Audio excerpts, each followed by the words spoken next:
제가 맡은 부분은 뭐 법적 대응 방안의 이해라는 부분이고, 이게 내용은 아까 오전에 해주신 환경영향 평가 부분하고 많이 겹치는 부분이 있긴 했어요. 자료집상으로는. 그래서 최대한 강의 내용은 겹치지 않는 범위 내에서 한번 해보도록 하겠습니다. 네, 21쪽부터인데 먼저 12쪽 먼저 펼쳐보시겠습니까? 책을 저는 좀 왔다 갔다 하면서 볼 거예요. 좀 번거로우시더라도 이해를 해주시고 더 잘 참여를 잘 따라오시면 좋겠습니다. 예, 단계별 대응 수단이라고 제가 적어놔봤는데, 예, 요걸 한번 전체적으로 보고 그 세부적으로 자료집을 전체적으로 다시 보는 쪽으로 그렇게 진행을 하도록 하겠습니다.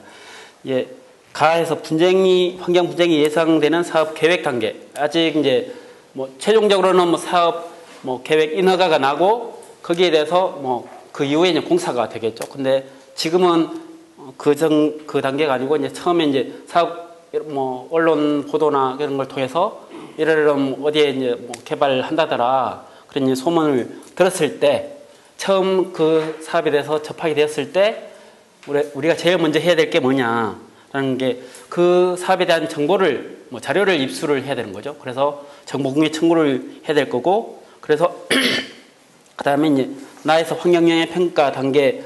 그래서 이제 그 사업이 어떤 사업인지 계략적으로 이해를 했으면 환경영향 평가 절차가 진행되고 있다고 하면 환경영향 평가서 초안 공람. 지금 화면은 이따가 잠깐 보여드릴 거라서 특별히 상관은 없는 겁니다. 네. 네. 그래서 의견 제출 기간에 의견 제출도 하고 설명에 참석하고, 아까 들은 바와 같이 공청회도 참석하고, 형사고발 사유를 찾으면 형사고발도 하면 좋고 그렇겠죠. 이제 그다음에 이제 허가가 난 이유, 그래서 이제 나름대로 이제 막아 보려고 했는데 허가가 나버렸다라고 하면, 그래서 이제 공사를 하겠죠. 공사를 하는 단계에서는 행정심판이나 행정소송을 통해서 이제 사업을 취소할 수 있도록 해봐야 되고, 아니면 그것도 아니면 공사중지 가처분 소송도 할 수 있겠고, 그것도 이제 할 수 없는 상황이다라고 하면 결국에는 지역의 주민들이 피해가 발생한 걸 보상받을 수 있는 방법은 손해배상, 금전적으로 배상받는 수밖에 없는 거겠죠. 손해배상을 받는 방법으로 이제 소송을 하는 방법도 있고, 아니면 환경분쟁조정위원회에 조정 신청을 하는 방법도 있을 겁니다. 그리고 공사가 완공 단계에서도 마찬가지로 그런 손해배상을 받을 수 있는 방법이 있을 거고, 그 이후에 만약에 폐기물 처리장이다, 아니면 어쨌거나 공장이다, 그런 시설이 가동되고 있다라고 하면 그 가동되고 있는 근거 법률들, 폐기물 관리법, 아니면 그 대교의 물질, 이 배출되는 시설이다라고 하면 대기환경보전법, 폐수가 배출되는 공장이다라고 하면 수질 및 수생태계 보전에 관한 법률, 그런 법률을 잘 찾아봐서 거기서 이제 위법 사유를 찾아서 조업 정지하도록 행정기관에 요청을 하거나, 아니면 형사고발 사유가 있으면 형사고발을 하거나, 그렇게 진행을 하면 될 것 같습니다. 다시 앞으로 11쪽으로 돌아가셔서 예, 그래서 절차를 아까 이제 오경선 변호사님은 환경영향 평가 부분에 대해서 설명을 잘 해주셨는데, 사실 그 부분이 핵심이죠. 핵심이고, 예, 그 부분을 거의 다 설명을 해주셔서 특별히 구체적으로 이제 더 말씀드릴 부분은 없을 것 같은데, 아까 전략 환경영향 평가사하고 환경영향 평가사하고 소규모 환경영향 평가, 그렇게 세 가지가 있다고 말씀을 하셨는데, 이게 전략 환경영향 평가서를 작성하는 기본적인 목적은 계획의 적정성, 이 사업을 하는 게 이제 적정하냐, 그 다음에 입지의 타당성, 그러면 그 계획이 적정하다고 하면 그 사업을 이 부지에 하는 게 타당하냐라는 걸 이제 중점적으로 평가를 하는 거고, 그 다음에 환경영향 평가서는 환경 보전을 위한 조치, 기본적으로는 피해를 저감하기 위한 방안에 초점을 두고 있는 거거든요. 두 가지가 약간 초점이 달라서 그래서 사실 환경영향 평가 단계에 가게 되면 사실 이 사업을 맡기는 훨씬 더 어려워지는 거죠. 전략 환경 영향 평가 단계에 비해서는. 그래서 이 전략 환경 영향 평가 단계에서 계획이 적정하지 못하다, 입지가 이것이 타당하지 못하다, 그런 쪽을 이제 또 좀 더 강조를 해서 주장하는 게 좋지 않을까 싶습니다. 네. 그리고 그래서 13쪽으로 가셔서 골프장을 예로 들어서 이때 필요한 서류들을 한번 나열을 한 거거든요. 이거 국민권익위원회에서 정리한 자료이고, 예, 이렇게 이제 자료가 되게 많아요. 그래서 우리 만약 뭐 골프장 같은 경우는 보통 이제 산림 지역에서 많이 뭐 짓고 있으니까 그래서 뭐 기본적으로 이제 산지 전용 뭐 전략 환경 영향 평가나 환경 영향 평가는 기본적으로 있을 거고, 그다음에 산림 지역, 그래서 이제 산지 관리법에 따라서 산지 전용 허가라는 게 필요해요. 그래서 산지 전용 허가를 위해서는 인목 축적 조사서, 제가 조금 진하게 밑줄 그어놓은 게 있죠. 인목 축적 조사서. 이게 또 산에서 하는 공사에서 장난을 많이 치는 부분이거든요. 그래서 인목 축적이라는 것은 기본적으로 이제 산림이 얼마나 우거졌느냐를 이제 계량화한 거고, 근데 기본적으로는 기초지자체, 시군 단위로 그 지역의 전체 산림이 얼마나 우거졌는지를 평균을 100으로 했을 때 이 곳이 만약에 150% 이상 우거졌다, 그런 곳이라면 기본적으로는 개발이 불가능하게 됐거든요. 그래서 150% 이하로 맞추기 위해서 뭐 예를 들어서 이제 어떻게 산이 이렇게 있으면 산 있고 이제 뭐 이 밑에 뭐 밭이 있고 여기에 뭐 묘지가 있고 그런 산림도 이제 기본적으로는 뭐 모든 산이 여기가 전체가 이제 사업부지라고 치면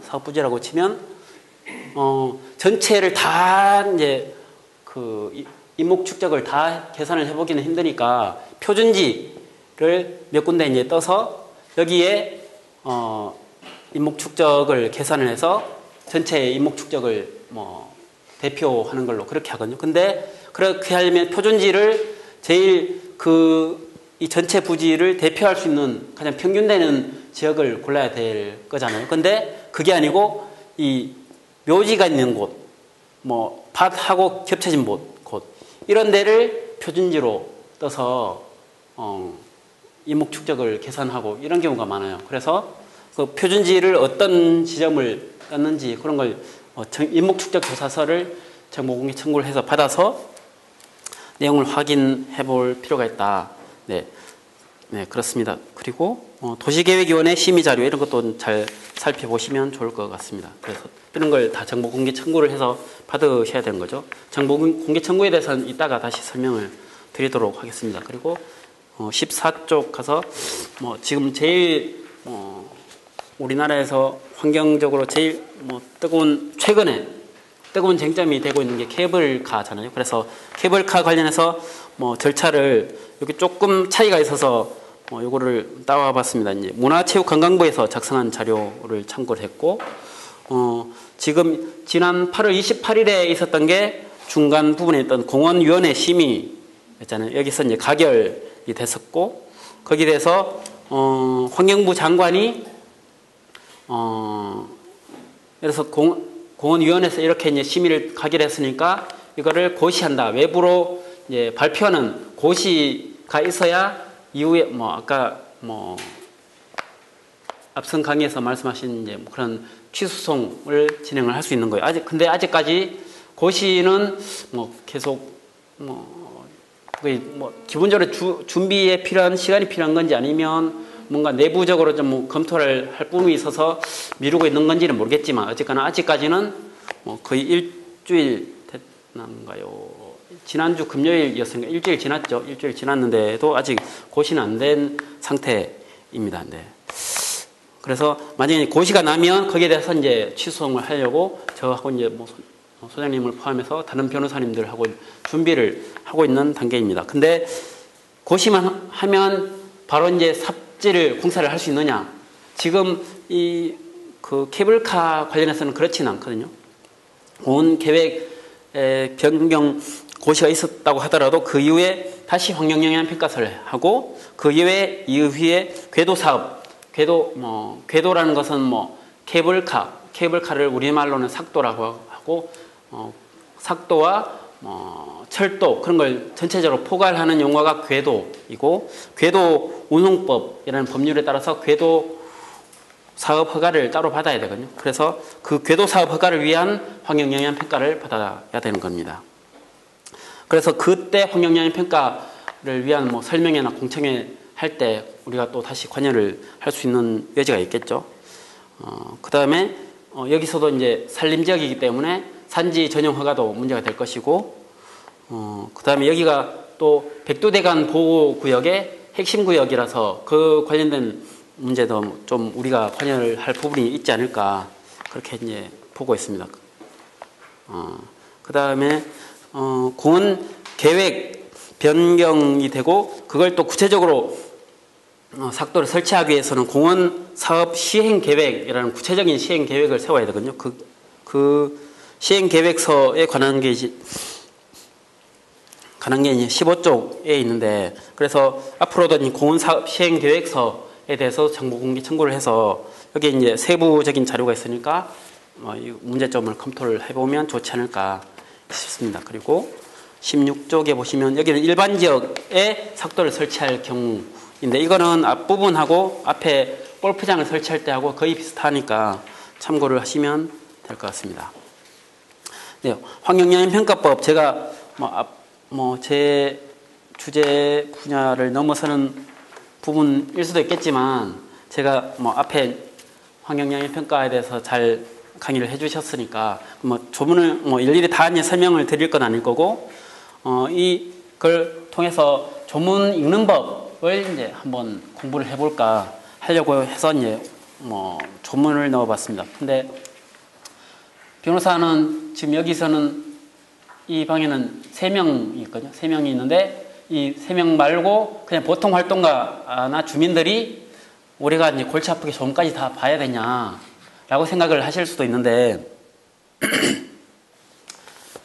결론부터 말씀드리면 보셔야 된다.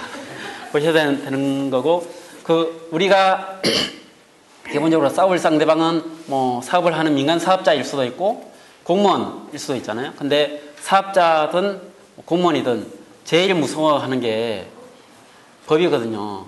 그래서 그 법이 기본적으로 이제 아까도 앞선 강의에서도 우리한테 굉장히 현실적으로는 불리하지만 우리도 나름대로 활용을 할 수 있는 부분도 있거든요. 그래서 그런 부분을 잘 찾아서 활용을 해서 우리한테 유리한 입장으로 이제 바꾸도록 유도를 해야 되겠다. 그래서 조문을 한번 좀 적어놔 봤고요. 그래서 조문을 찾는 법은 그 스마트폰으로는 국가법령정보라는 어플을 다운받아서 이제 찾으시면 되고 아니면 컴퓨터로는 law.go.kr 한번 잠깐 들어가 볼까요?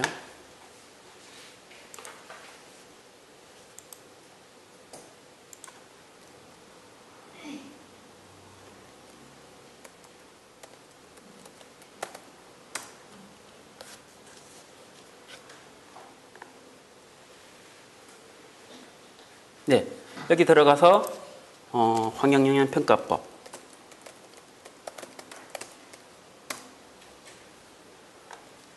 을 검색을 해서 이렇게 가서 이제 조문을 찾아보시면 되고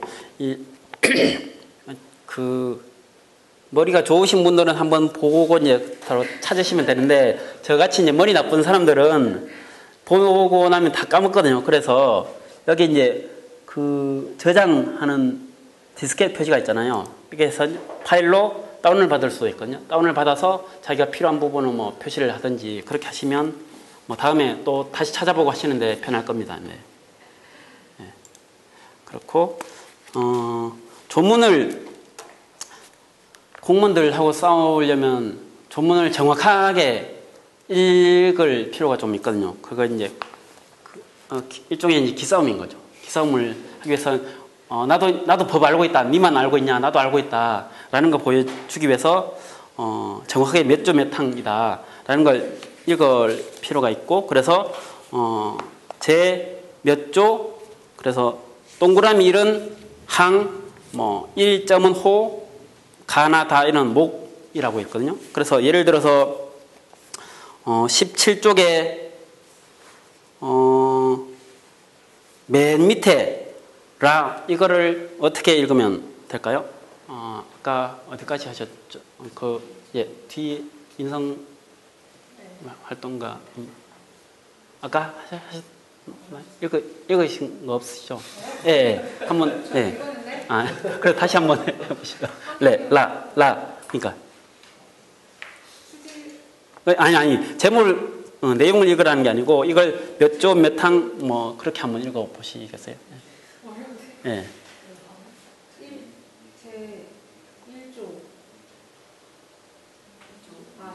제2조. 네. 여기엔 지금 동그라미가 없죠. 동그라미가 없기 때문에 항은 빠진 거예요. 항은 빠져 있고. 제2조 5호. 네. 라목. 네, 라목. 그렇게 읽으시는 거예요. 네. 네. 그렇게 읽으시고 이게 가끔 이렇게 이제 항이 빠져 있는 경우도 있긴 있어요. 그래서 동그라미가 있으면 항이고 없으면 그냥 1점, 2점 그러면 호로 읽으시면 된다. 그렇게 이제 참고를 하시면 되겠습니다. 네. 그리고 그 다음에 아까 이제 에너지 개발이 핵발전소에 대한 거다라고 하셨는데 이제 에너지 개발 핵발전도 있고 이제 송전 타변화 변전소 또 여기에 다 포함되는 거예요. 그래서 그런 사업을 하려면 기본적으로 환경영향 평가를 해야 된다. 라고 생각하시면 되고, 그 다음에 하천의 이용 9조 1항 9호의 하천의 이용 및 개발에 관한 계획, 이게 사대강 사업을 할 때, 여기에 해당돼서 이제 환경영향 평가를, 전략 환경영향 평가를 했던 거죠. 그러면 10호 개간 및 공유 수면의 매립에 관한 계획, 이거는 인천만 조력발전, 가로림만 조력발전 할 때 이런 게 필요한 건 거죠. 그렇게 보시면 될 것 같고, 그 다음에, 아까 이제 설명회 공청회 때 얘기를 하셨는데, 제가 조문은 13조에 있고, 제가 각 주를 좀 다시 달아놨는데, 31쪽 한번 보시겠어요? 31쪽 각 주 6번, 네, 주민, 네, 찾으셨죠? 네. 31쪽 각주 6번. 이게 표 안에 이제 조문을 다 넣다 보니까 각주가 뒤쪽으로 밀려서 좀 보기가 불편하게 됐습니다. 근데 이제 각주 6번에 보면 주민 30명 이상이 공청회 개최를 요구하는 경우 아니면 주민 5명 이상이 공청회 개최를 요구하면서 동시에 평가서 초안에 대한 의견 제출 주민 총수의 2분의 1 이상일 경우. 말이 좀 복잡하죠. 복잡한데 예를 들어서 이제 공청회 개최 요구를 안 하면 이거는 안 하고 그냥 지나가는 거예요. 설명회는 기본적으로 의무적으로 사업자 쪽에서 해야 되는 건데 그래서 우리 쪽에서 어쨌거나 문제 제기를 하고 시간을 끌고 하기 위해서는 공청회 개최를 요구를 해야 되는 거거든요. 그래서 주민들 30명 이게 뒤에 부분을 충족시키려면 힘들어요. 그래서 앞부분 주민 30명을 모아서 공청회를 개최해달라고 하는 요구서를 사업 시행자 쪽에 제출을 해야 되는 거예요. 예. 그렇게 해서 공청회를 개최를 하고, 공청회를 개최하면 우리 쪽 사업을 반대하는 입장에서도 이제 전문가를 대동해서 공청회를 참여를 할 수 있으니까 그런 기회를 활용하시면 되겠다라는 것이고, 아까 이제 앞선 강의에서도 이제 설명에 생략되는 사유에 대해서 말씀을 해주셨는데, 지금까지는 예전에는 계속 이제 설명회를 하면 주민들이 가서 이제 입구를 아예 봉쇄를 사람들 가서 입구 봉쇄하거나 아니면 들어가서 단상을 점거를 하거나 그렇게 해서 어쨌거나 시간을 끌고 이제 우리 주민들의 반대 의사를 표명을 하려고 했었는데 그렇게 하니까 이제 정부나 이제 사업을 하는 쪽에서도 이제 이래서 안 되겠다 해서 이제 법률이 개정되면서 이런 조문이 각주 7번에 들어간 거예요. 이제 개최 방해로 주민들이 개최를 방해해서 개최되지 못한 경우에는 주민 설명회나 공청회를 생략할 수 있다. 라고 되어 있기 때문에 이것도 이제 전략적으로 잘 해야 되는 거예요. 설명회는 이렇게 아예 이제 단상을 점거하거나 해서 막아버리면 생략 공고를 내고 이후 절차를 진행할 수 있게 되는 거죠. 그래서 설명회를 할 때는 적당하게 하셔야 되는 거예요. 적당하게 하셔야 되고, 공청회는 어쨌거나 두 번을 시도를 해야 되는 거예요. 사업을 시행하는 쪽에서. 그래서 시간을 최대한 끌면서 이제 우리 입장을 여론을 만들기 위해서는 그걸 2번 이상이니까 알아서 잘 활용을 하시면 되겠습니다. 네. 저도 이제 설명회 관련해서 소송이나 상담은 뭐 여러 건을 했었고, 설명회를 생략하는 공고가 위법하다. 그래서 설명회를 다시 개최해야 된다라는 소송을 제기한 적은 있었어요. 그런데 이제 그때는 이런 법률 규정이 명확하게 나타나 있을 때가 아니었는데, 그랬는데도 어쨌거나 법원에서는 그냥 문제 없다라고 이제 판결이 나온 적이 있었습니다. 그래서 하여간 지금 규정으로서 어쨌거나 잘 적당하게 수위를 조절해서 활용을 하시면 되겠다. 환경정책평가연구원에 자료를 보내서 이제 검토를 해달라고 하기도 하거든요. 근데 대부분 그렇게 하죠. 대부분 하는데, 거기에 대해서는 지금까지는 환경정책평가연구원에서 어떻게 이제 검토 의견을 줬는지에 대해서는 지금까지 거의 공개가 되지 않았었거든요. 근데, 저희 녹색법률센터에서, 정보공개 청구 소송을 진행해서 승소 판결을 받아서, 그래서 상대방 환경정책평가연구원에서도 더 이상 항소를 안 하더라고요. 그래서 1심에서 승소를 했고, 그래서 앞으로는 아마 환경정책평가연구원에서도 이제 앞으로 자기들 검토 의견을 어떻게 공개할지 공개하는 시스템을 만들겠다고 고민을 하고 있는 것 같습니다. 그래서 필요한 그게 환경정책평가연구원에서 이렇게 해서 이제 사업이 부적절하다고 검토 의견을 냈는데도 환경부에서 그걸 이제 묵살하고 그냥 적당한 조건부 동의를 하는 협의 의견을 내줄 수도 있기 때문에, 그런 그 환경부를 감시하기 위한 활동으로서 이제 환경정책평가연구원을 활용하시는 것도 도움이 될 것 같습니다. 네. 그리고 23쪽 제가 시행령을 좀 하나를 넣어봤는데, 이것도 케이블카 관련해서 조문을 하나 넣어봤습니다. 이제 아까 전략환경영향평가나 환경영향평가 대상을 도시개발사업, 산업입지, 산업단지 조성사업 이렇게 간단하게 되어 있잖아요. 근데 이런 도시개발사업이라고 해서 모든 게 다 환경영향평가를 하는 대상이 되는 건 아니거든요. 일정한 도시개발사업 중에서 일정한 규모 이상이어야 되고, 그걸 이제 세부적으로 상세하게 적어놓은 게 환경영향평가법 시행령입니다. 시행령에 보시면 구체적인 내용은 저 끝에 별표 가서 여기 보면 환경영향평가 별표 3을 보시면 환경영향평가 대상 사업의 구체적인 종류 이런 게 나와 있죠. 그래서 클릭을 한번 해보시면 여기서 이제 도시개발 사업 이런 해서 도시개발법에 따른 도시개발 사업 중 사업 면적이 25만 제곱미터 이상 이렇게 돼야 이제 환경영향평가를 하는 거예요. 그래서 24만 9천 제곱미터다라고 하면 환경영향평가를 안 하는 거예요. 그러면 설명회 같은 그런 절차도 필요가 없게 되는 거예요. 그래서 사업자들이 요런 기준을 가지고 일부러 딱 면적을 그렇게 줄이는 경우도 왕왕 자주 있습니다. 예, 자주 있고, 그 다음에 이제 자료집에 이제 넣은 거는 이제 삭도 여기서 조문을 여기서 다시 볼까요? 7번에 하면 7번 철도의 건설 사업인 거죠. 거기서 궤도 운송법에 따른 궤도시설 면적이 10만 제곱미터 이상, 궤도에는 삭도가 포함되기 때문에 10만 제곱미터 이상일 때 환경영향 평가를 하는 대상이 됩니다. 네. 아닌데? 잠깐만.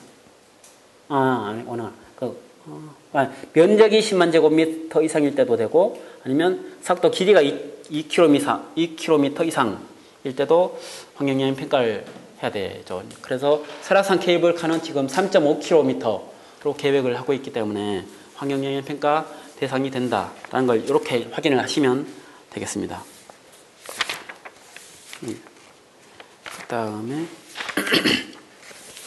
그 다음에 33조를 한번 보실까요? 26쪽에 보면 변경협의라는 게 있는데, 사업 계획을 처음에 만들었다가 좀 더 이제 증설을 하거나 아니면 사업을 내용을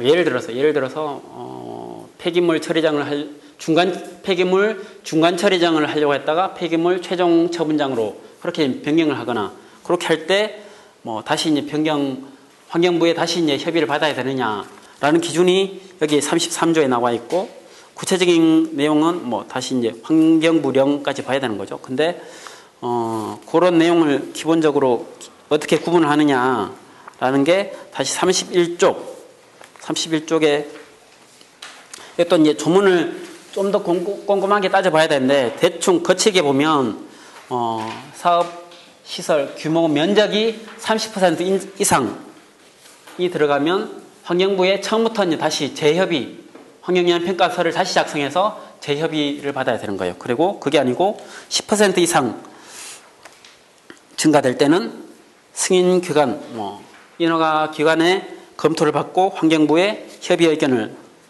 받는 걸로 하면 되고, 뒤쪽 넘어가서 10% 미만 증가할 때는 환경부의 협의도 필요 없는 거예요. 그래서 승인 기관에 이제 보내고 이제 승인 기관의 검토만 받으면 된다. 그리고 면적에는 증가가 되는 부분이 없지만 사업부지 안에서도 원형 보전 지역이 있고,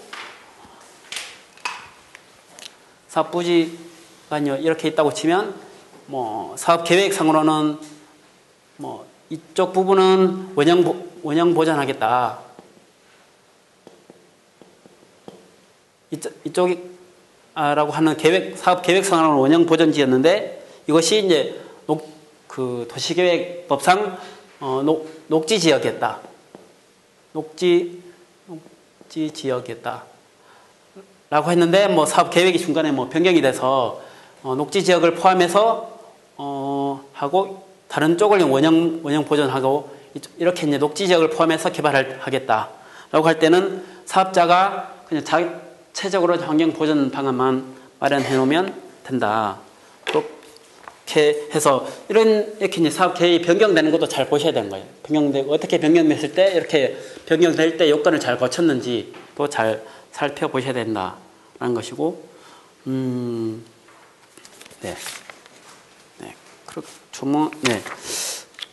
조문은, 네. 강경구 씨가 네. 어디에 주로 많이 먼저 정보를 알 수가 있나요? 어디 계시나요? 그거는 사업, 이제, 인허가 관청 홈페이지를 보셔야 되는 거죠. 네. 그래서, 그게 사실, 보통 사람들은 다 수시로 변경될 수가, 골프장 사업도 많이 되는 대여섯 번까지 계획이 변경되는 것도 봤거든요. 근데 그걸 다 일일이 모든 사람들이 다 쉽게 알기는 어렵거든요. 홈페이지에만 게시되는데, 아니면 시청, 군청 앞에 관보 게시판, 거기만 게시되는데 알기는 어렵죠. 그래서 현실적으로 어려워요. 그래서 이제 관심 있는 지역이라면 수시로 그런 시청, 군청 홈페이지를 들어가시고 하셔야 돼요. 네. 노력이 필요하죠. 네. 그리고 29쪽 맨 밑에 이제 벌칙 규정이 있는데, 이것도 좀 요즘은 좀 활용할 필요가 있는 것 같아요. 잠깐만요. 그 전에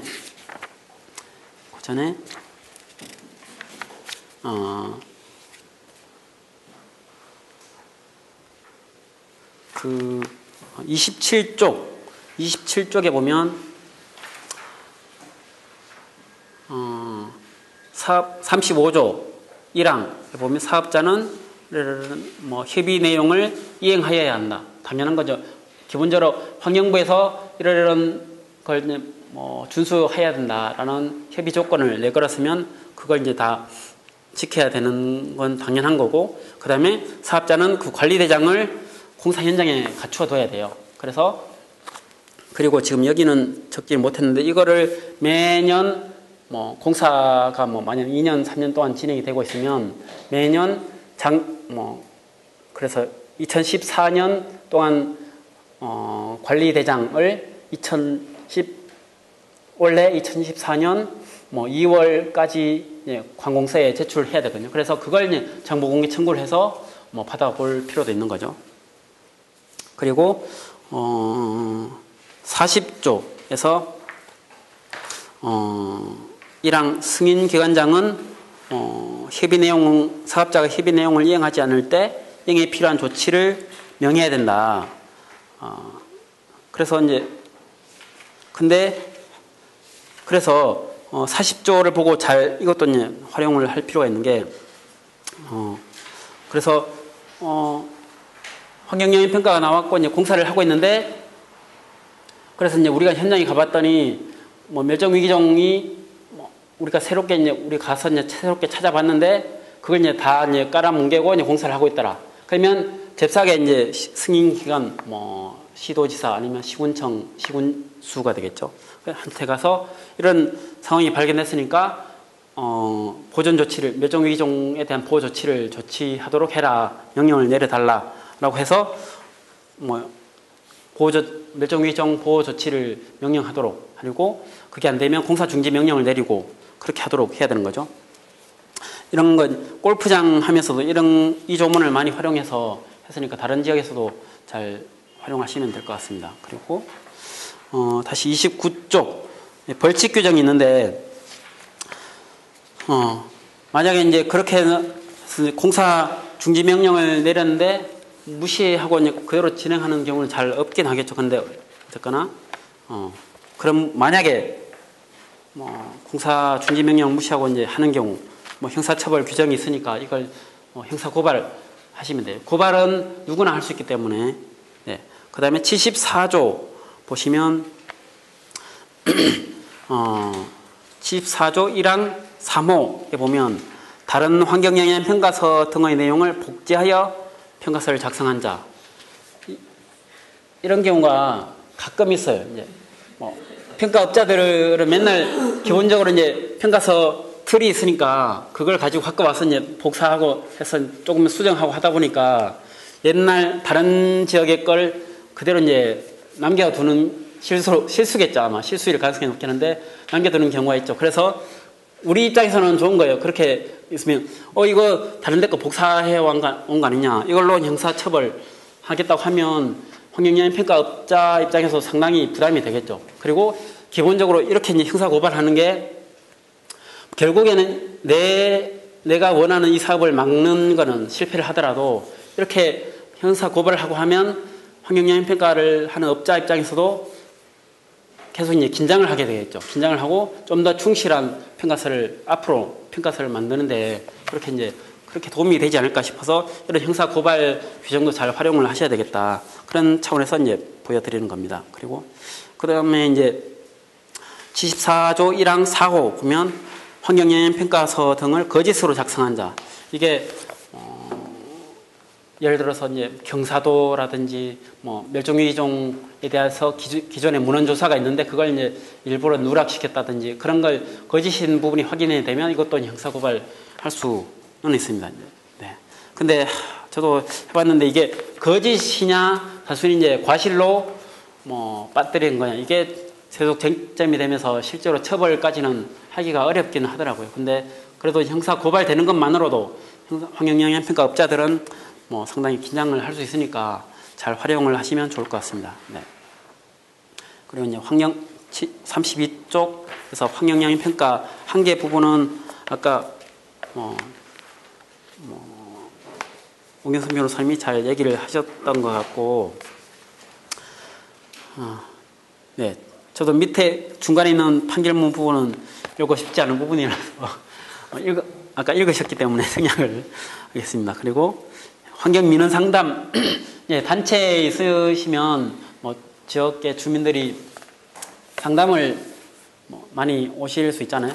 그래서 이제 상담하는 자세에 대해서 먼저 말씀을 드리면, 이분들은 처음에 이제 뭔가 하여간 뭐 주민들한테 피해가 생기면 관공서를 제일 먼저 찾아가죠. 이제 뭐 시청, 군청 찾아갔는데 뭐 제대로 대답도 안 해주고 뭐 자료도 뭐 안 주고, 주민들이 그냥 가서 막 달라고 하면 처음에 막 찾아가면 그냥 무시하는 경우가 많고 해서, 그래서 뭐 의원도 찾아가보고 하다가 돌고 하다가 결국에 마지막으로 오는 데가 환경단체일 가능성이 많거든요.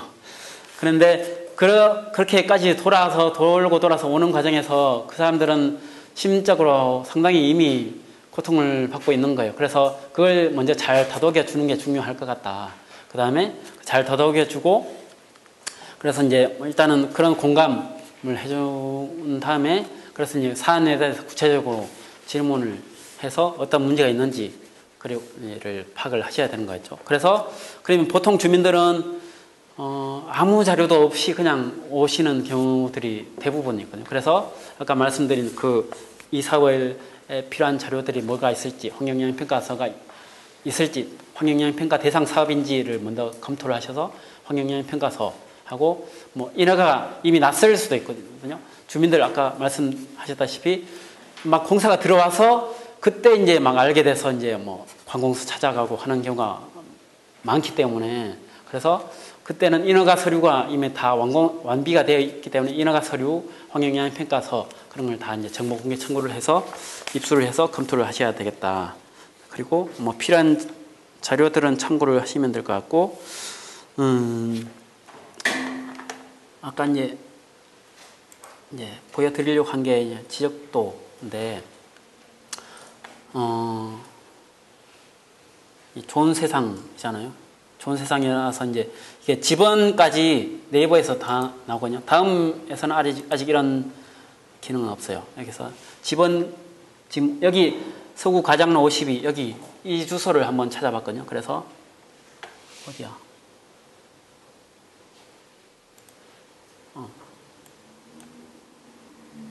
이 천연장 빌딩 이 73-4번지 73-4번지 맞죠? 괴정동 73-4번지 이게 이렇게 주소를 찍으면 이렇게 주소를 찍어서 최대한 확대를 해보시면 뭐 축소를 했다가 이제 최대한 확대를 해보시면 지번까지 다 나오기 때문에 그 민원 상담이 들어갔을 때 그쪽에 사업을 하는 부지가 어떻게 되는 지번을 알아오시면 이렇게 이제 찾아보고 대충 어느 지역이고 여기가 주변에 어떤 상황인지를 확인을 할 수 있겠죠. 이게 지금 여기는 도시 지역이기 때문에 다 건물밖에 없는데 산림 지역이면 위성으로 보시면 산이 어느 정도 우거졌고 그런 것도 대충 보실 수 있겠죠. 네. 그렇게 참고를 하시면 될 것 같습니다. 네. 그리고 35쪽 35쪽에 제가 35쪽에 이거는 제가 사용하는 환경민원 상담 일지 양식이거든요. 참고를 해서 상담을 하실 때 사용을 하시면 될 것 같고, 요 자료는 제 강의 부분은 나중에 한글 파일로 다시 메일로 보내드리도록 할 테니까 이 파일 자유롭게 편집을 해서 사용을 하시면 될 것 같습니다. 네.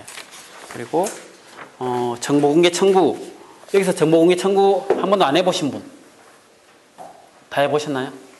해보신 분? 네. 전혀 안 해보신 분? 네. 네. 그래도 안 해보신 분이 있다고 하니까 네. 네. 네. 그것도 이제 정보 공개로 네이버나 검색 엔진에서 이제 정보 공개를 검색하시면 open.go.kr 이런 홈페이지로 들어가거든요.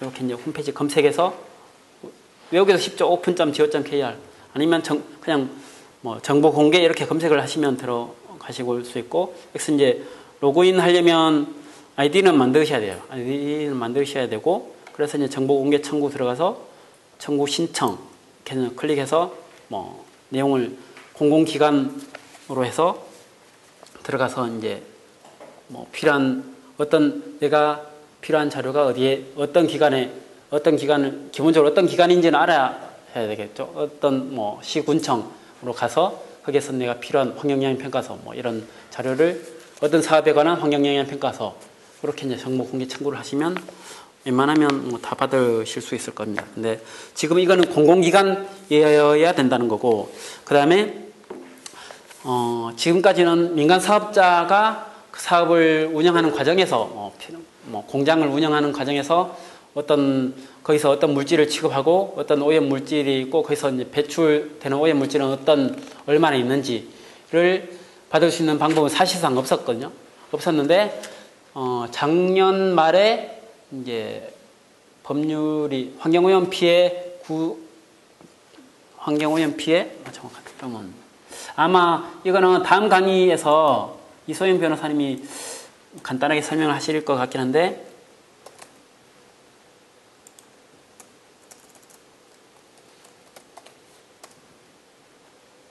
네. 환경오염 피해 배상 책임 및 구제에 관한 법률이라고, 이런 법률이 작년에 제정이 돼서 매년 1월 1일부터 시행이 되거든요. 그래서 여기서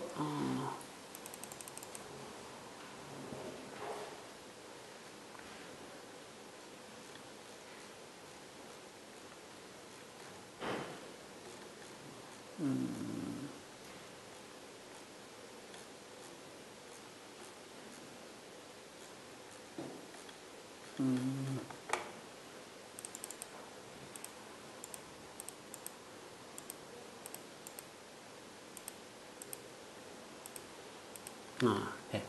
15조의 정보청구권, 요거는 다음 강의에서 좀 상세하게 설명을 해 주실 거예요. 그래서 어쨌거나 민간 사업자에 대해서 필요한 정보를 청구할 수 있는 규정이 새로 생겼다. 그래서 규정을 잘 활용을 하시면 좋을 것 같습니다. 네.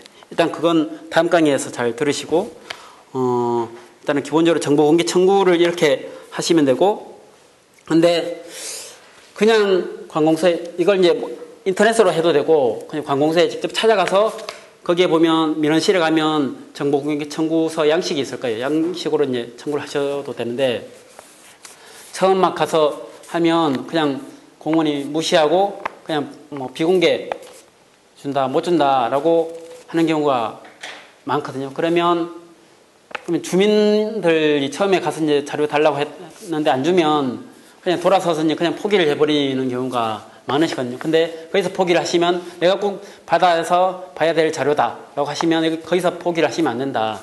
그래서 이제 받아낼 수 있는 방법은 이의신청, 행정심판, 행정소송 이렇게 세 가지가 있고, 예, 36쪽에 있습니다. 네. 이의신청은 그 해당 기관에 지금 대전시 여기가 대전시 서구라고 치면 서구청에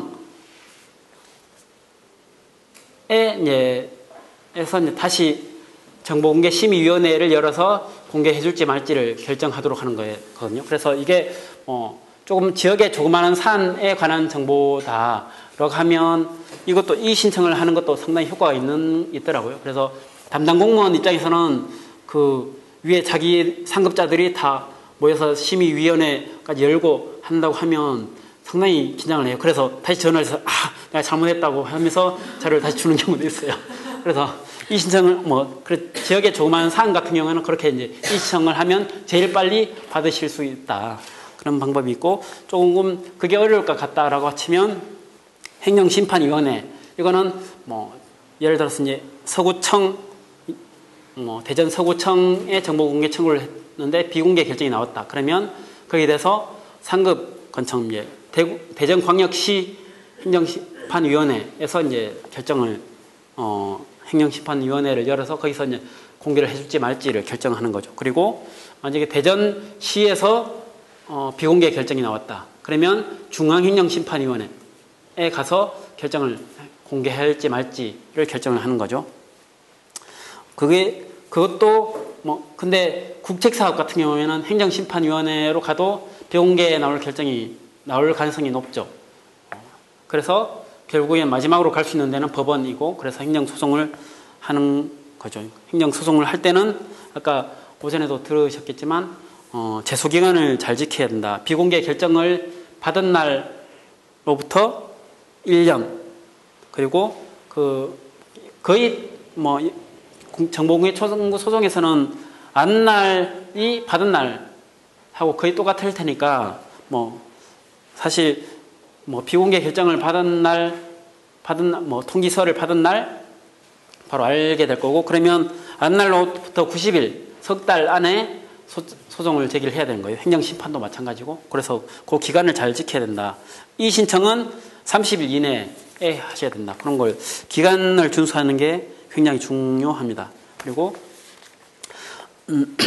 그 비공개 사유로 제일 많이 드는 게 그 밑에 조문을 적어놨는데 제9조 1항 4조 제가 조금 진하게 써놨죠. 진행 중인 재판에 관련된 정보다. 그 다음에 5호 이렇게 해서 의사결정 과정 또는 내부 검토 과정에 있는 사항이다. 6호 6호에 제가 진하게 표시를 안 했네요. 성명, 주민등록 번호 등 개인에 관한 사항이다. 7호 해서 법인, 단체, 개인의 경영상, 영업상 비밀에 관한 사항이다. 라는 걸로 이런 사유를 들어서 이제 비공개 결정이 많이 나오거든요. 근데 그렇다고 해서 이제 포기를 하시면 절대로 안 된다. 거기도 빠져나가는 우리가 요구할 수 있는 가능성이 얼마든지 많다는 부분이고, 진행 중인 재판이라고 해서 무조건 다 비공개를 해야 되는 건 아니거든요. 그래서 진행 중인 재판에 관련된 정보이면서 뒤쪽에 이어서 보시면 직무수행을 현저하게 곤란하게 하거나 형사 피고인의 공정한 재판을 받을 권리를 침해한다고 인정할 만한 상당한 이유가 있는 정보. 이 정도 직무수행이 현저하게 곤란해야 비공개 대상이지, 그냥 단순히 진행 중인 재판이 있다고만 해서 비공개는 아니기 때문에 아니다. 그래서 이제 정보 공개해야 된다. 그렇게까지 끝까지 주장을 하셔야 되고, 의사결정 과정도 마찬가지인 거예요. 업무의 공정한 수행에 현저한 지장을 초래한다. 현저한 지장을 초래하는 게 아니다라는 걸 구체적으로 얘기를 하시면 되겠죠. 그 다음에 개인정보에는 여기에는 좀 더 쉬운 게 6호에 보면 가나 다라 마 목 있잖아요. 기본적으로 서명, 주민등록번호 같은 개인정보는 비공개 대상이지만 예외적으로 또 다시 법령에서 열람할 수 있는 정보, 아니면 라목 보시면 직무를 수행한 공무원의 성명, 직위. 공무원 이름은 당연히 공개를 해야 되는 거예요. 이 규정에 따라서. 그래서 가끔은 공무원 이름도 안 알려주려고 하는 경우가 많기 때문에 이 규정을 들이대면서 공무원은 당연히 네 이름 밝혀야 된다라고 얘기를 하실 수 있는 거예요. 그 다음에 7호 경영상, 영업상 비밀에 관한 것도 요거는 뒤에 이따가 설명을 드릴게요. 설명을 드리고, 그 다음에 11조 보시면 정보 공개 여부의 결정, 이거는 청구한 날로부터 10일 이내에 결정을 해서 통보를 해줘야 된다. 그래서 10일 이내에 안 해주면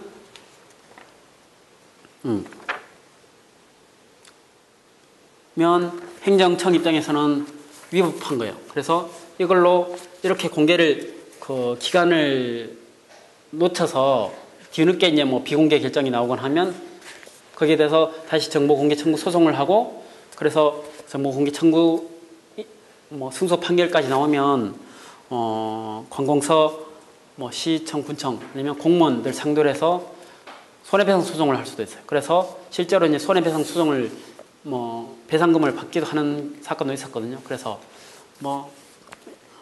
이렇게 계속 시간 끌고 공개 안 해주고 하면 공무원들 상대로 이거 손해배상 계속 합리적인 이유 없이 비공개 결정하는 경우에는 손해배상 판결까지 나온 적 있다. 이게 소송 그것 감당할 수 있겠느냐라고 얘기하면서 이제 공개해달라고 할 수도 있는 거겠죠. 그 다음에 14조 부분 공개를 보시면 이게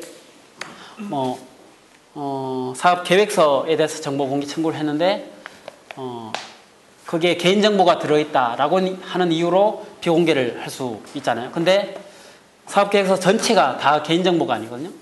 거기에 일부 뭐 개인정보 주민등록번호 같은 게 있기 때문에 그 부분만 가리고 공개를 해줘야 되는 거예요.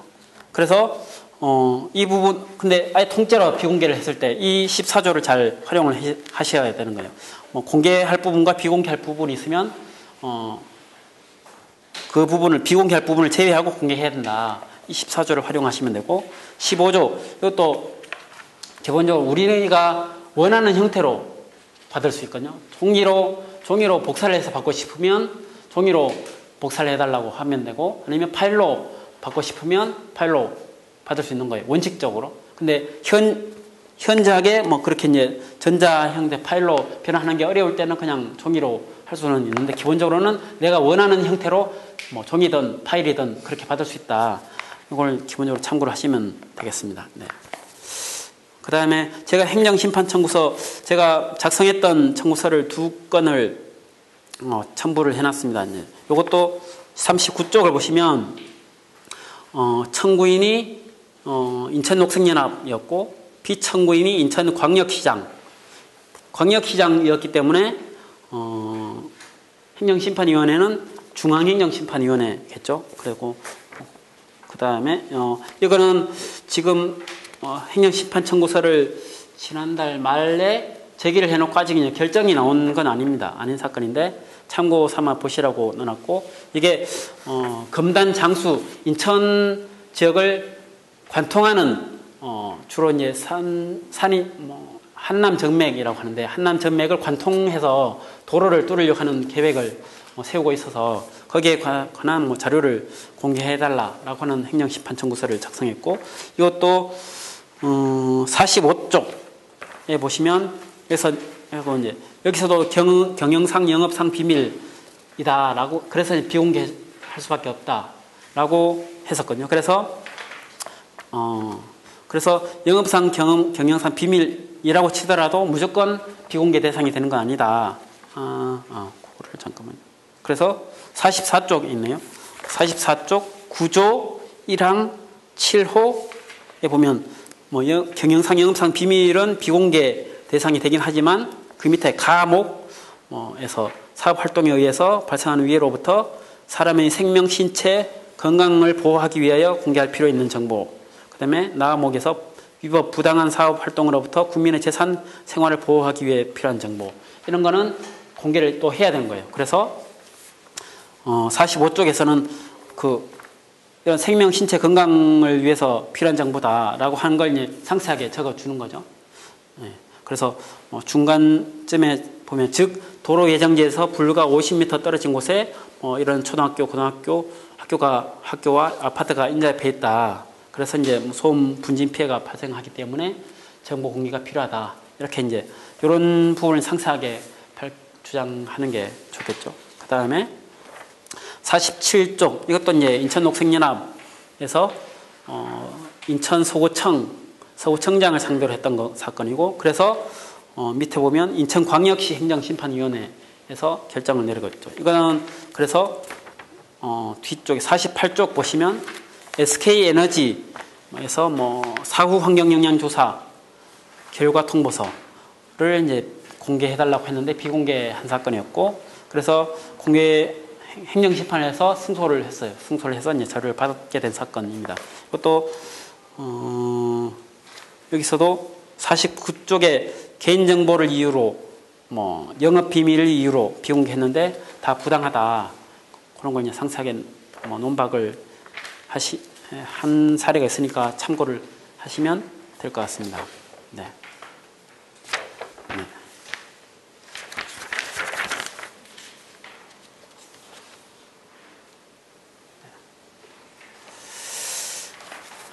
네, 그렇게 보시면 될 것 같고 이건 다 나중에 한글 파일로 보내드릴게요.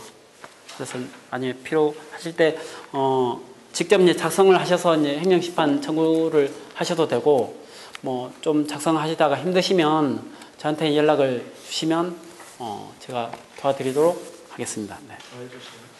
네. 네. 그리고 이제 54쪽 제가 이제 전체 법률 체계를 좀 간단하게 적어봤는데 어쨌거나 우리나라에서 제일 상위에 있는 뭐 규정이 헌법인 거죠. 헌법이고 헌법이 위반된다라고 할 때 이제 뭐 헌법 소원, 위헌 법률 심판 뭐 이런 걸 할 수 있고, 그다음에 법률이 있고 그 밑에 시행령, 시행규칙 있잖아요. 여기서 아까도 여기 환경분쟁조정법을 한번 볼까요?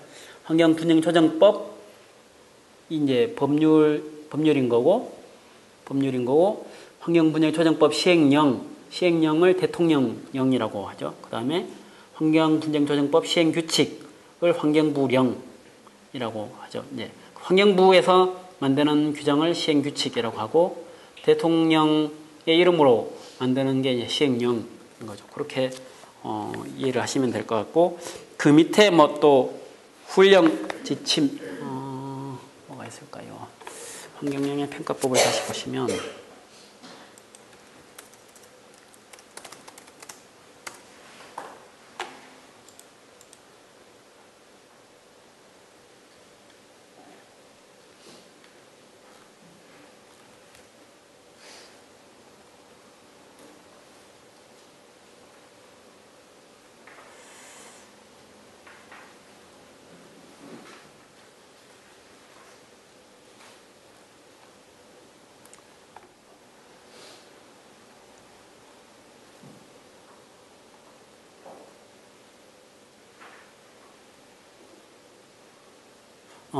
지금 보니까 주민 의견 수렴 과정이 약간 개정이 됐네요. 나중에 참고를 하면 크게 변경된 건 없을 것 같긴 한데 나중에 한번 참고를 해보시고 뭐가 있을까요?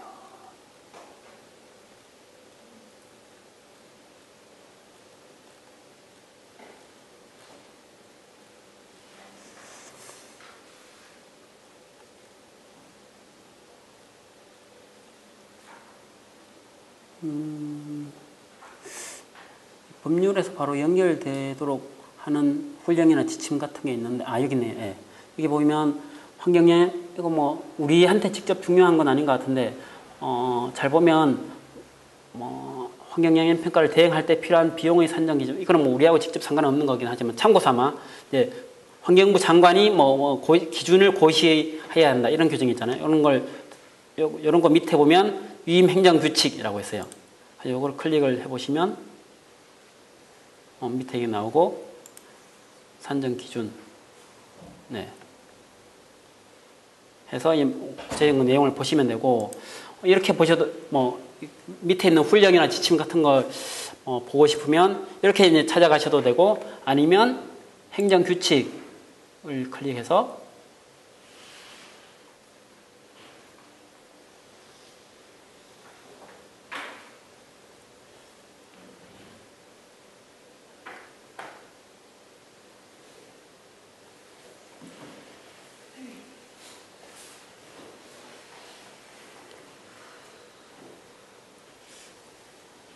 느리네요. 네.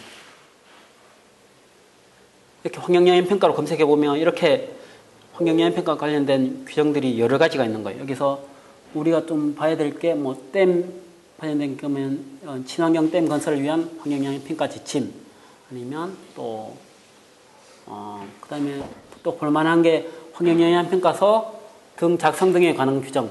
이것도 환경영향 평가서를 작성할 때 세부적인 내용 이런 부분이 들어가야 된다는 게 있기 때문에 참고를 하시면 좋을 것 같습니다.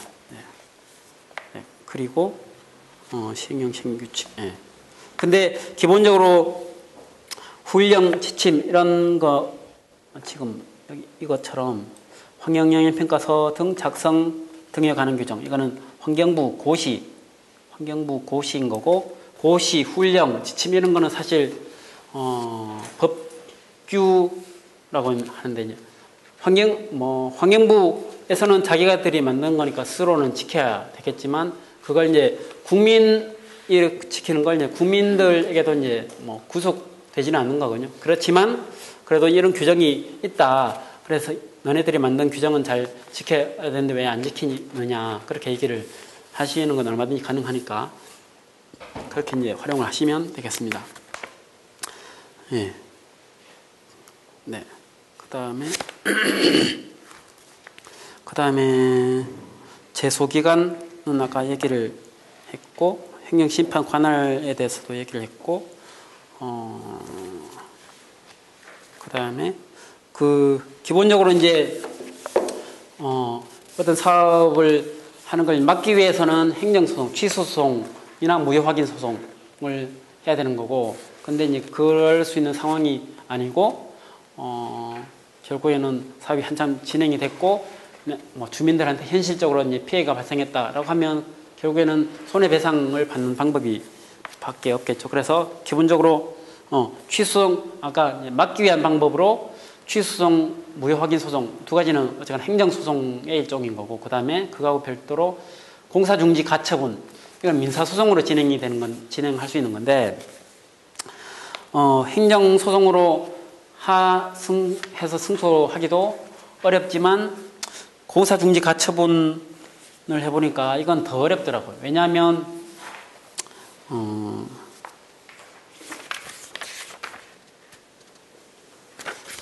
민사상 공사중지 가처분을 하려면 법률적으로는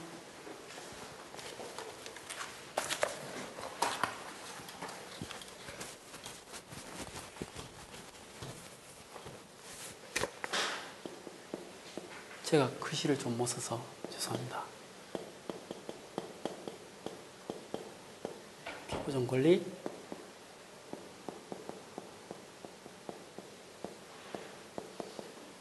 보전의 필요성에 두 가지 요건을 갖춰야 되는데, 기본적으로 이제 피보전 권리, 내가 저 사업을 공사를 중지시키도록 할 수 있는 권리가 뭐냐라고 하는 건데, 이제 기본적으로 법원에서 인정해 주는 거는 소유권, 그 지역에 내 땅이 있다라는 정도, 아니면 송년탑이 지나가면 송년탑 바로 밑에 선화지가 내 땅이다 라고 하는 게 아니면 여기서 피보전 권리 자체에서 막혀버려요. 그래서 승소하기가 훨씬 더 어렵다 그렇더라고요. 예, 그랬고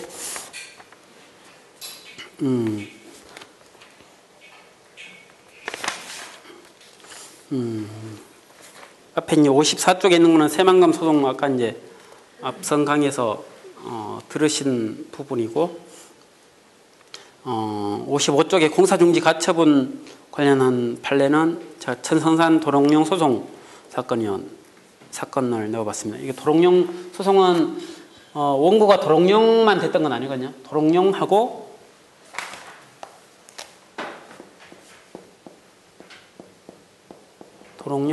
도롱뇽의 친구들이라는 단체를 만들어서 단체들을 하고, 그 다음에 내원사 미타암,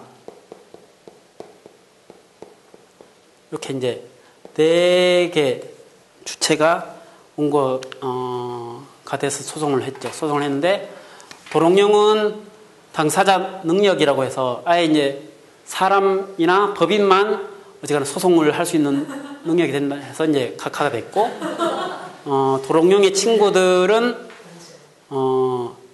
그 단체이긴 하지만 이 사람들은 이 단체는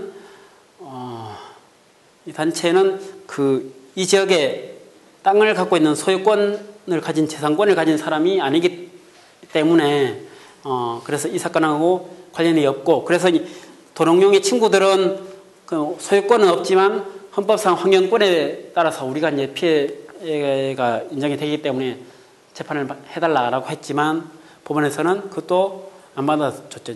헌법상 환경권만 가지고는 사업상 공사를 중지할 수 있는 권리가 인정되지 않는다라고 했고, 결국에 남은 거는 내원사 미탐이었는데, 이것도 이제 결국에는 보전 필요성, 너네들이 이제 공사하는 거 어느 정도 이제 환경영향 평가를 하고 여러 번 조사를 거치면서 이제 내용이 대부분이 보완이 됐다라고 해서 내원사 미탐도 다 기각이 된 사건이었습니다. 그래서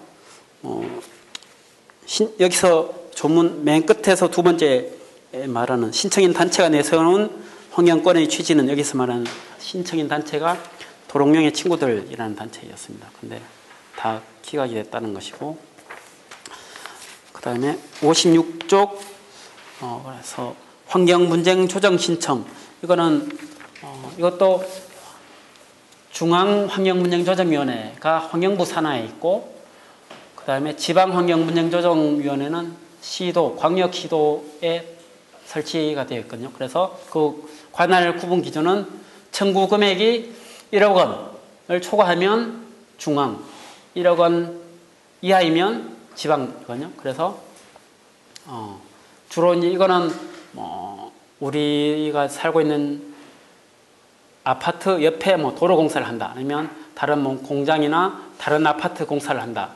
그러면서 이제 소음, 분진, 진동 피해가 발생했을 때 환경분쟁조정위원회로 가면 판단을 비교적 저렴한 비용으로 빨리 판단을 받을 수 있으니까. 예. 그리고 이제 꼭 소음, 진동, 분진 그런 게 아니더라도 어쨌거나 주변에 예전에 이런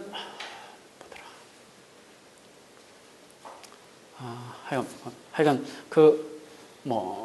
일조 피해도 많이 할 수 있고, 그런데 이제 그렇게 해서 하시면 되고, 근데 좋은 거는 소송 가기 위한 전단계로 하는 것도 한 가지 방법이거든요. 왜냐하면 소송으로 바로 가게 되면 내가 피해를 입었고 그게 상대방 저 사업 때문이고 사업 때문이다라는 인과관계, 그런 걸 모든 걸 다 우리가 원고 쪽에서 입증을 해야 되는데, 환경분쟁조정위원회로 가면 환경분쟁조정위원회에서 직권으로 나와서 조사를 다 해줘요. 그래서 그런 자료를 확보하는 차원에서도 환경분쟁조정위원회를 활용할 필요는 있겠다. 그렇게 이제 참고를 하시면 되겠습니다. 그리고 소음의 기준에는, 소음 피해 관련해서는 예전에는 몇 년 전까지만 해도 65dB, 기본적으로 좀 뒤에 57쪽의 세부 기준 참고 자료로 제가 붙여놓긴 했는데, 하여간 기본적으로는 주간에 65dB 이상일 때 이제 배상해 주는 걸로 했었는데, 얼마 전에 보니까 작년 5월부터 해서 배상 기준이 70dB로 상향이 됐더라고요. 저 좀 이해는 잘 안 되는데 이렇게 기준이 올라간 게 좀 의문입니다. 하여간. 그래서 제가 환경분쟁 사건 배상액 산정 기준표 이걸 찾아보려고 했는데 공개는 안 돼 있더라고요. 그래서 제가 시간이 없어서 못하고 있는데 어떤 분이 정보공개 청구를 한번 해보시면 좋지 않을까 싶습니다. 네.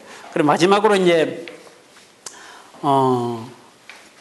피해 주민들 입장에서 할 수 있는 거는 결국에는 손해를 금전으로 배상받는 거잖아요.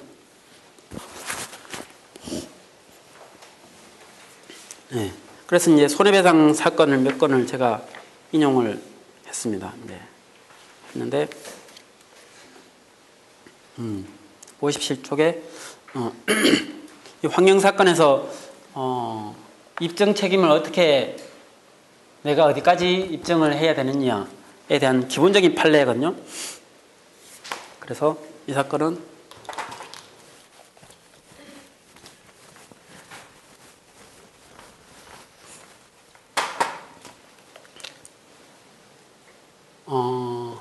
진해화학이라는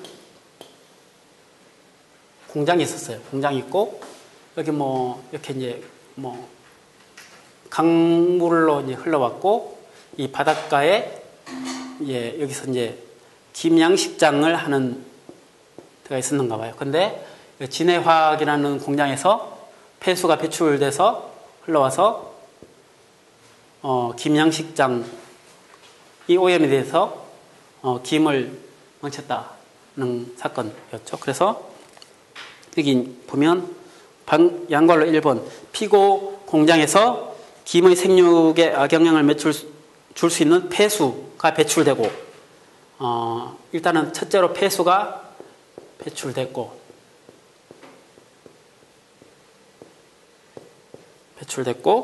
그게 2번 피해 김양장에 도달했고 그 다음에 3번 피해가 발생했다. 라는 거, 이렇게 3단계까지 피해자 쪽에서 입증을 하면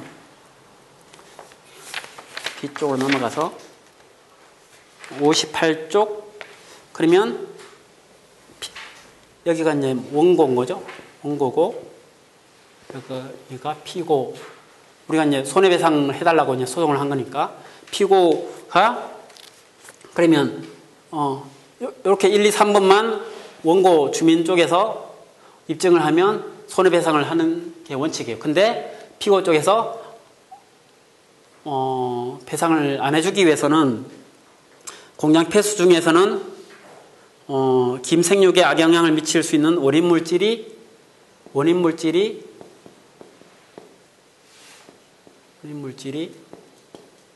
들어있지 않다. 아니면 들어있지 않다라고 하더라도 나중에 뭐 이렇게 흘러들면서 이제 희석이 되겠죠. 희석이 됨으로 인해서 안전농도 범위 내다. 안전농도 범위 내이다. 라는 걸 이제 피고 쪽에서 입증을 하면, 여기서 이제 뭐 피해가 있다고 해도 배상을 안 해줘도 된다. 라는 게, 손해배상에 관한 입증 책임에 관한 기본적인 법리예요. 하여간 그런 사건인데, 최근에는 이 법리가 좀 더 엄격해지고 있다는 걸 뭐 이따가 다른 사건에서 보여드리도록 하겠습니다. 이거를 서울대기오염 소송도 저희 녹색법률센터가 주축이 돼서 했던 사건인데, 대법원까지 올라가서 1, 2, 3심 다 패소를 했어요. 패소를 했는데, 그걸 이제 58쪽 밑에 서울대기오염 소송 한번 볼게요. 거기 보면,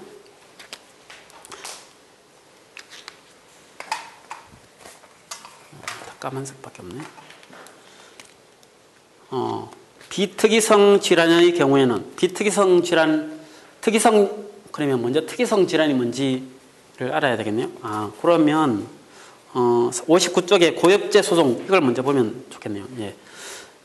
고엽제 소송, 고엽제 노출과 특이성 질환인 염소성 여드름, 과잉인과관계 유무.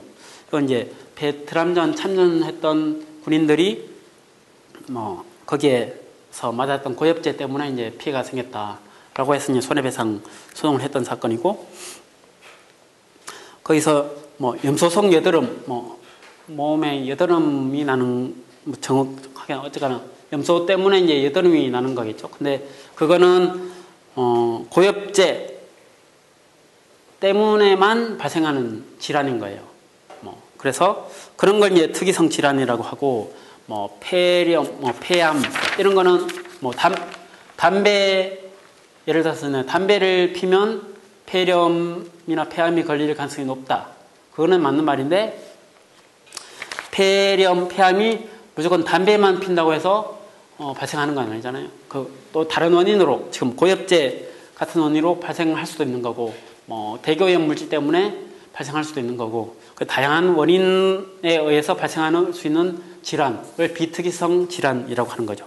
그래서 60쪽 중간점에 보면 동그라미 1번 비호지킨 임파선암, 연조직 육종암, 3번은 염소성 여드름, 이거는 특이성 질환인 거고, 다른 호지킨병, 폐암, 후두암, 기관암, 이런 비특이성 질환하고 이제 구분해서 판단을 한 거예요. 그래서 앞에 다시 돌아가서 염소성 여드름에 대해서는 밑에 이제 밑줄 친 부분 보시면, 이건 염소성 여드름은 어쨌거나 고엽제에 관한 특이성 질환이고, 근데 베트남전 복무 기간 동안 고엽제에 함유된 TCDD에 노출되어 특이성 질환인 염소성 여드름이 발생하였을 개연성이 인정된다. 그래서 염소성 여드름이 생겨서 여드름 치료하기 위한 비용은 배상을 받았던 거예요. 근데 사실 그거는 금액이 얼마 안 되겠죠. 제가 금액까지는 제가 하급심 판례를 확인을 못해서 금액까지는 파악을 못했고, 60쪽으로 가서 폐암, 후두암 이런 비특이성 질환, 대해서는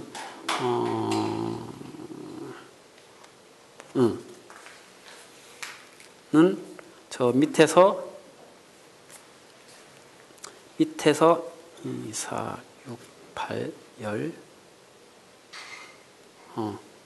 12째 줄 중에 그리고 원심은 부분 찾으셨나요? 그리고 원심은 해서 이 부분은 하급심 2심에서 판단이었던 거예요.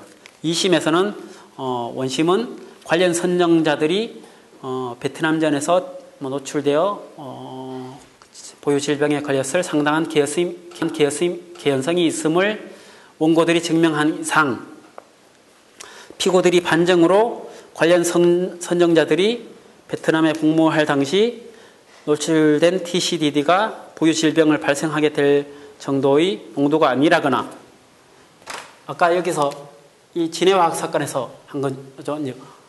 안전 농도 범위 내에 질병을 발생하게 할 정도의 농도가 아니다. 안전 농도 범위 내이다.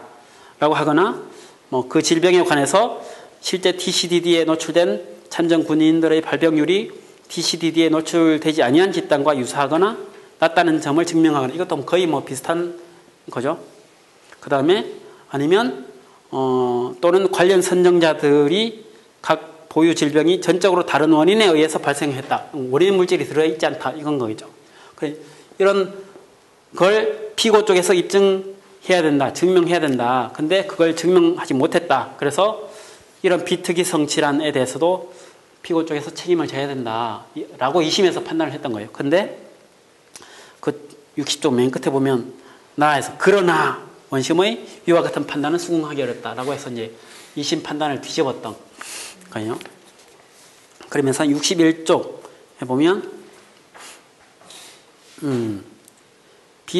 중간에 밑줄 친 부분 보시면 비특이성 질환의 경우에는 특정 위험인자와 비특이성 질환 사이에 역학적 상관관계가 인정된다고 하더라도 이건 역학 부분은 앞에 60쪽 맨 끝에서 첫 단락 61쪽 첫 단락까지 한번 읽어보시면 되고 역학적 상관관계가 인정된다고 하더라도 그 밑에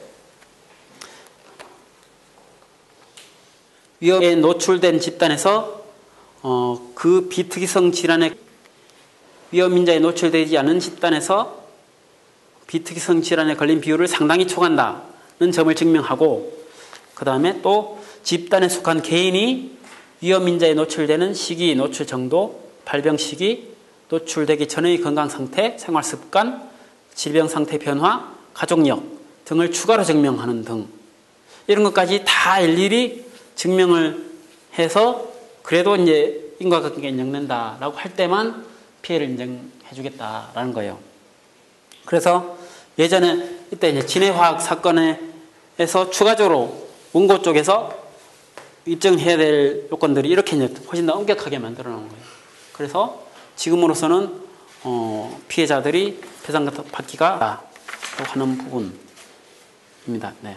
그래서 고엽제 사건에서는 염소성 여드름 치료비만 배상을 받게 됐다. 그 군인들이 몇 년, 1년, 몇 년 동안 베트남까지 가서 전쟁을 하면서 그렇게 고엽제 피해를 배상을 받는 건 사실 여드름 치료비 밖에 법률적으로는 그렇게 됐습니다.